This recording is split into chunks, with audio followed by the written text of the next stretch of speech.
ইতিহাসের চাকা মাঝে মধ্যে অদ্ভুতভাবে পাল্টে খেয়ে যায়।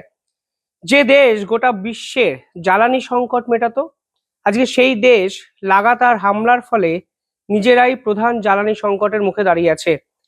কাল একটি রিপোর্ট প্রকাশিত হয়েছে যেখানে বলা হচ্ছে এই মুহূর্তে ইউক্রেনের হামলায় বিধ্বস্ত রাশিয়া, এবং এবার রাশিয়া ভারতের থেকে গ্যাসোলিন কেনার জন্য ভারত সরকারকে সরাসরি অনুরোধ করেছে। অর্থাৎ রাশিয়ার এই তীব্র জ্বালানি সংকটের সময় ভারতকে পাশে চাইছে পুতিন, এবং এই মুহূর্তে দাঁড়িয়ে নিজেদের আভ্যন্তরীণ চাহিদা মেটাতে ভারতই হলো রাশিয়ার একমাত্র ভরসা স্থল। কিছুদিন আগে ভারত লাগাতার এই রাশিয়ার থেকেই সস্তা পেট্রোল কিনেছে, এবং আজকে দেখুন ভারত রাশিয়াকে পেট্রোল বা গ্যাসোলিন সরবরাহ করবে। একেই বলা হয় ইতিহাস, একেই বলা হয় সময়ের জাতাকল। আজকের এই ভিডিওতে আমি ডিটেইলিং আলোচনা করব এক্স্যাক্টলি কি পরিস্থিতি তৈরি হয়েছে রাশিয়া এবং ভারতের জ্বালানি সংকটকে কেন্দ্র করে।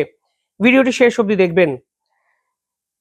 চলতি 2026 মাসের মে ও জুন, এই 2 মাসে ইউক্রেন একটি পরিকল্পিত এবং নিখুঁত আকাশপথের অভিযান শুরু করে।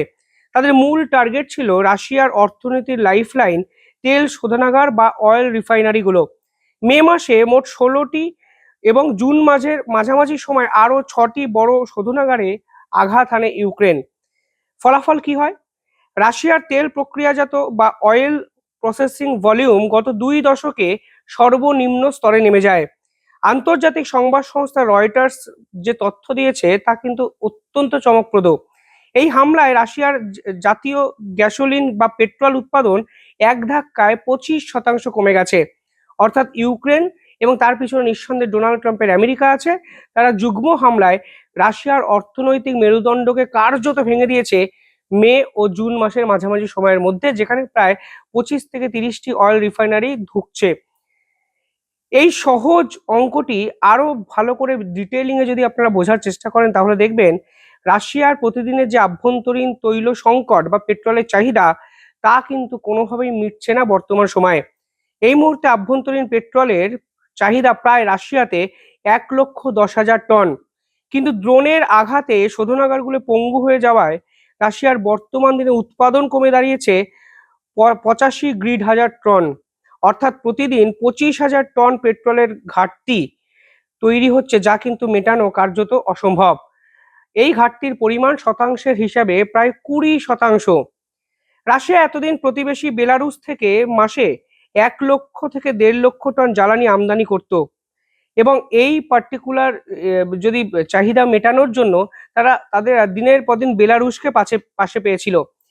কিন্তু বেলারুশের দৈনিক 3,000 থেকে 5,000 টনের সরবরাহ এই বিশাল 25,000 টনের ঘাটতিকে কিন্তু মেটাতে পারছে না। তাই বাধ্য হয়েই এখন মস্কোকে হাত বাড়াতে হচ্ছে দিল্লির দিকে।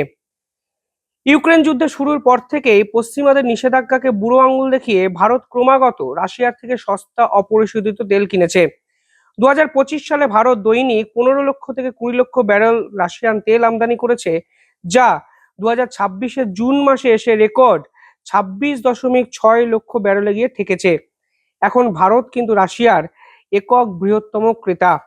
কিন্তু ভারত কেবল তেল কিনেই যে ক্ষান্ত ছিল তা কিন্তু নয়। ভারতে রয়েছে অন্যতম সেরা ও আধুনিক রিফাইনিং ইন্ডাস্ট্রি। ভারত সেই সস্তা ক্রুড অয়েল ভারতের শোধনাগারগুলোতে প্রক্রিয়াজাত করে বিশ্বমানের পেট্রোল এবং ডিজেলে রূপান্তরিত করেছে। 2025 সালে ভারতের গ্যাসোলিন রপ্তানি দৈনিক 4 লক্ষ ব্যারেলে পৌঁছেছিল। আর এখানে কিন্তু ডোনাল্ড ট্রাম্পের রাগ ছিল যে রাশিয়া থেকে সস্তা তেল শুধু ভারত কিনছে তা নয়, সেগুলো রিফাইন করে চড়া দামে ইউরোপ সহ বিশ্ব মার্কেটে বিক্রি করছে, এবং সেই পরিমাণ ক্রমাগত বাড়ছে। ফলে ভারত অর্থনৈতিকভাবে স্বাবলম্বী হচ্ছে রাশিয়ার সস্তা অয়েল দ্বারা। অর্থাৎ রাশিয়া ভারতকে তেল বিক্রি করে তাদের ইকোনমিক্যাল স্ট্রাকচারকে যেমন মজবুত করছে, একইভাবে রাশিয়ার থেকে সস্তা অয়েল কিনে ভারতও তাদের ইকোনমিকে কিন্তু জোরদার শক্তিশালী করছে, যা পশ্চিমা বিশ্বের কাছে সব থেকে বড় মাথা ব্যথার কারণ ছিল। এখন রাশিয়ার আভ্যন্তরীণ বাজারে পেট্রোলের পাইকারি দাম লিটারে 100 রুবেল বা প্রায় $1.34। পরিস্থিতি সামাল দিতে রাশিয়ার স্টেট ডুমা বা পার্লামেন্টে একটি বিশেষ বিল আনা হয়েছে, যেখানে রাশিয়ার ট্যাক্স কোড সংশোধন করে ভারতীয় বাজার থেকে তেল আমদানির জন্য তেল সংস্থাগুলোকে রাষ্ট্রীয় ভর্তুকি বা সাবসিডি দেওয়ার প্রস্তাব দেওয়া হয়েছে। তবে এখানে একটি কারিগরি জটিলতাও আছে।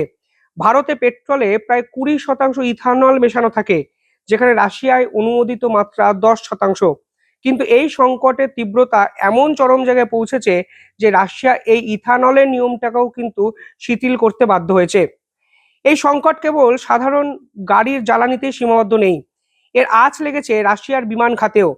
এভিয়েশন ফুয়েলের তীব্র সংকটের কারণে রাশিয়ার ছোট বা লাইট যে এয়ারক্রাফট গুলো আছে, তারা কিন্তু বিমানে ফুয়েলের পরিবর্তে গাড়ির পেট্রোল ব্যবহার করতে শুরু করেছে।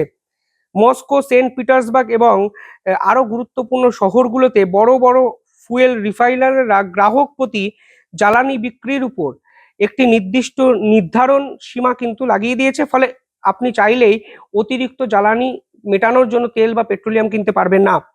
এভিয়েশন ওয়ার্ক অ্যাসোসিয়েশনের নির্বাহী পরিচালক পরিষ্কার সতর্ক করেছেন যে পরিস্থিতি এখনো নিয়ন্ত্রণের বাইরে না গেলেও আগামী 1 মাসের মধ্যে রাশিয়া তীব্র জ্বালানি সংকটে পড়বে এবং রাশিয়ার অন্তত 25টি অঞ্চলে এই জ্বালানি সংকট ছড়িয়ে পড়েছে বর্তমানে।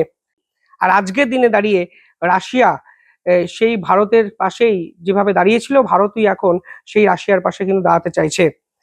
22তম বার্ষিক দ্বিপাক্ষিক সম্মেলন, যা কিছুদিন আগে দিল্লিতে অনুষ্ঠিত হয়েছে, সেখানে 2030 সালের মধ্যে দ্বিপাক্ষিক বাণিজ্যের লক্ষ্যমাত্রা রাশিয়ার সঙ্গে $100 বিলিয়ন পৌঁছানোর একটি লক্ষ্যমাত্রা কিন্তু ভারত সরকারের পক্ষ থেকে নেওয়া হয়েছে। এবং এই পরিপ্রেক্ষিতে ভারত যদি রাশিয়াকে সত্যি তেল বিক্রি করা শুরু করে, তাহলে খুব সহজেই রাশিয়া এবং ভারতের বন্ধুত্ব পরের ধাপে চলে যেতে পারে এবং ডোনাল্ড ট্রাম্প এবং আমেরিকার সম্পূর্ণ ষড়যন্ত্রকে ভেস্তে দিয়ে ভারতই রাশিয়ার অন্যতম সহযোগী রাষ্ট্র হিসাবে আন্তর্জাতিক স্তরে ফের প্রতিষ্ঠা পেতে পারে। অর্থাৎ ভাগ্যের চাকা ঘুরছে, সময়ের চাকা বোধহয় এভাবেই ঘোরে এবং রাশিয়া যেভাবে ভারতকে সাহায্য করেছে, এবার ভারতও ঠিক রাশিয়াকে সাহায্য করতে প্রস্তুত। এরকম একাধিক রিপোর্ট কালকে কিন্তু প্রকাশিত হয়েছে। আপনারা কিভাবে দেখছেন পুরো বিষয়টি কমেন্টে জানাবেন। দেখতে থাকুন দ্য ইন্ডিপেন্ডেন্ট বেঙ্গল। ধন্যবাদ।